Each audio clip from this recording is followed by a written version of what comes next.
사람은요, 하지 말라 그러면 더 합니다. 그러니까 아이들도 보면은 하지 마라 하지 마라 그러면은 더 하는데 그것을 우리가 청개구리 심보라고 그렇게 얘기를 하는데요. 사실은 아이들뿐만 아니라 어른들도 마찬가지입니다. 전부 다 우리는 하지 말라 그러면 더 하고 싶어요. 최초로 증명된 게 그 아담과 하와죠. 하나님께서 동산의 모든 것을 다 누릴 수 있고 다 사용할 수 있다 대신에 딱 하나만 하지 말아라. 선악과를 먹지 말아라 했는데 그거를 그렇게 하고 싶은 거예요. 왜 그럴까요? 도대체 사람은 왜 그럴까? 그 이유는 사람은요, 내가 이 세상의 주인이 되고 싶은 거예요. 누구도 나를 방해하지 않았으면 좋겠고, 내 마음대로 했으면 좋겠고, 그래서 나는 스스로 자존하는 존재가 되기를 원하는 마음이 마음속에서부터 너무너무 부글부글 끓고 있는 거예요. 그러니까 누가 이거 하지 마라 그러면은 그게 왠지 더 하고 싶은 마음이 생기는 거예요. 그래서 우리는 죄성이라고 얘기합니다. 죄성. 탐심이라고도 얘기하고요. 오늘 그 얘기를 로마서 7장 1절에서 6절 말씀을 보며 함께 나누겠습니다. 그 어거스틴이라는 사람이요. 어렸습니다. 어렸을 때 친구들하고 배나무에 배를 몰래, 다른 사람 몰래 따서 먹었습니다. 그리고 나서 이제 그걸 훔친 거잖아요. 그리고 그것을 먹지도 않고 그냥 버린 거예요. 그래서 나중에 이제 그 일을 자기의 책 고백록에 이렇게 썼어요. 나는 그때 그 배를 따먹은 이유가 먹고 싶어서 따먹은 게 아니다. 나는 왜냐하면 그것을 따고 그것을 그냥 버렸기 때문인데 내가 그러면 왜 그것을 훔쳤을까? 그 이유는 단지 금지되었기 때문에 그것을 원했다. 그래서 그랬다. 라고 어거스틴이 그 배나무 사건 이후에 고백을 한 것입니다. 그러니까 사람은 하지 말라 그러면 더 한다는 거예요. 형제들아 내가 법하는 자들에게 말하노니 너희는 그 법이 사람이 살 동안만 그를 주관하는 줄 알지 못하느냐? 모든 그 법이라는 게 있습니다. 우리 이방인들도 율법은 아니지만 우리가 살아가는 데서 규범, 무엇이 옳고 무엇이 가치 있고 하는 게 각 사회별로 문화별로 또 민족별로 다 있어요. 자, 그것은요. 그 법이 사람이 살 동안만 주관하는 거예요.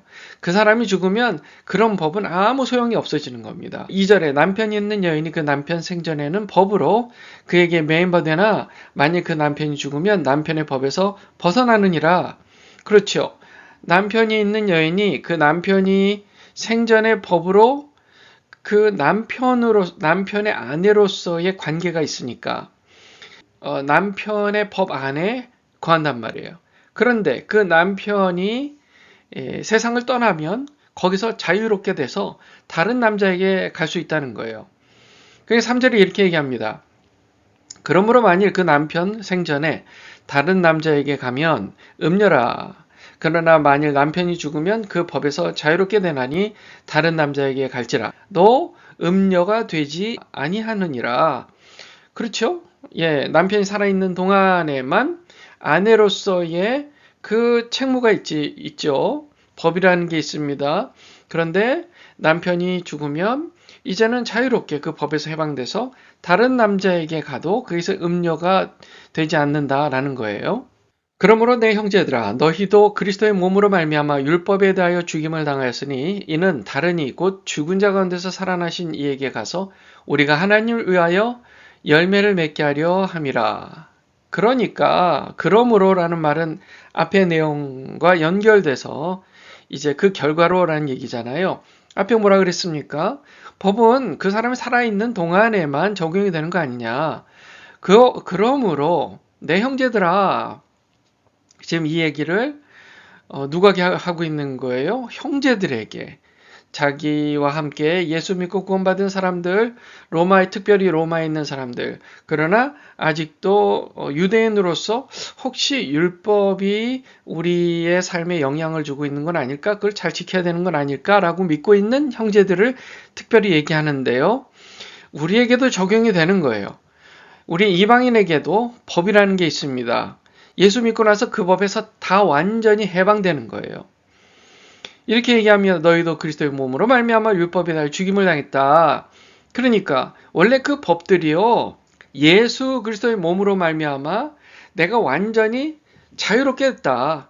나는 원래 그 법에 대해서 완전히 종속된 그 영향권 안에 있었던 사람인데, 그렇게 살다가 그리스도의 몸으로 말미암아 그분께서 죽으심으로 내가 거기서 해방돼서 나는 이제는 율법 아래 있었던 나는 죽었고 이제 예수님의 은혜 가운데 산 사람이 됐다. 완전히 나는데 이 영적인 신분이 완전히 바뀌었다. 한국의 시민권자였다가 미국의 시민권을 받아서 한국 시민권이 없어진 사람은 더 이상 한국의 법을 적용받지 않잖아요. 미국의 법에만 적용이 되잖아요. 마찬가지로 율법에 대해서는 완전히 죽은 사람이 된 거고, 이제 그리스도 은혜 가운데에 산 사람이 된 거잖아요.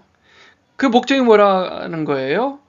이에 가서 우리가 하나님을 위하여 열매를 맺게 하려 함이라. 하나님을 위하여 열매. 그 열매라는 게 뭐냐? 한번 보시죠. 5절에 우리가 육신에 있을 때에는 율법으로 말미암는 죄의 정욕이 우리 지체 중에 역사하여 우리로 사망을 위하여 열매를 맺게 하였더니, 우리는 원래 우리의 열매는 사망을 위하여 열매를 맺는 그런 사람들이었어요. 그런데 이제는 우리가 얽매였던 것에 대해서 죽었으므로 전혀 상관없는, 율법에서 전혀 상관없이 벗어나버린 그런 사람으로서 우리가 영의 새로운 것으로 섬길 것이요 율법 조문에 묵은 것으로 아니할지니라.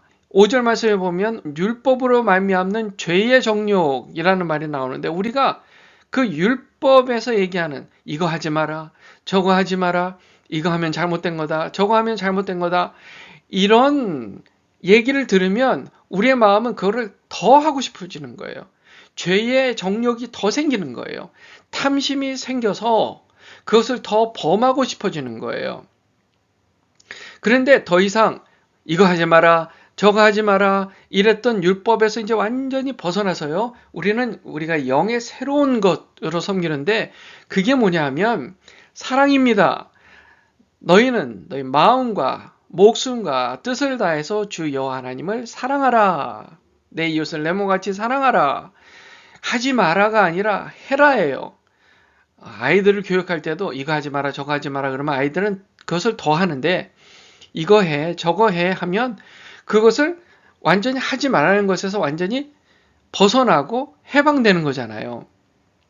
우리도 영적으로 마찬가지입니다. 우리는 뭘 하는 거예요. 그게 뭐냐면 사랑하는 겁니다. 그런데 그 사랑은요, 억지로 되는 게 아니에요. 사랑이라는 것은 이 세상의 모든 것이 다 이게 억지로라도 다 강제로 시킬 수 있는데, 이 사랑은요, 남이 시켜서 억지로 할 수 있는 게 아니에요. 내 스스로 할 수 있는 거란 말이에요. 그래서 예수님께서 십자가에 못 박혀 죽으심으로, 그분의 사랑을 확증하심으로 우리가 우리 마음속에서 자발적으로 내가 나를 구원하신 하나님을 사랑해야지, 우리 주님 내 마음과 목숨과 뜻을 다해서 사랑해야지, 이런 마음이 생겨나는 거예요. 그래서 나는 이제부터 어떤 율법이나 아니면 사회적 규범이나 그 도덕 규범 이런 것들이 얘기했던 하지 마라, 저거 하지 마라, 이렇게 하면 잘못된 거다, 그런 수준의 차원이 아니라, 이거는 초등학문의 수준이에요. 그게 아니라 그걸로 뛰어넘어서 이제는 사랑하는 겁니다. 이 사랑을 잊으면 정말 아무것도 아니에요. 예수 그리스도의 사랑을 배워서 마음을 다해서 하나님을 사랑하는 거예요. 그리고 이웃을 사랑하는 겁니다. 그게 바로 우리가 맺을, 하나님을 위하여 맺을 열매인 것입니다. 법이라는 것은 규범, 윤리, 도덕, 헌법 등을 얘기하는 거예요. 그러니까 유대인뿐만이 아니라 우리 이방인들에게도, 그 하나님의 율법을 직접 받지 않은 우리 이방인들에게도 법이라는 게 있어요. 그래서 어렸을 때부터 이거 하지 마라, 저거 하지 마라 하고 하는 그런 법들이 있는데, 그렇게 하지 말라고 하는 게, 그런 거는 전혀 신앙이 아닙니다. 신앙은 사랑이에요. 법은 사람에게 오히려 죄의 탐심을 일으킬 뿐이에요. 그것은 종교일 뿐입니다. 대신 예수님을 사랑하시는 저와 여러분들 다 되시기 바랍니다. 믿음의 사람, 온전한 신앙인으로서 예수님을 진정으로 사랑하며 모든 일을 예수님 사랑하는 마음으로 하시기를 주님의 이름으로 축원합니다.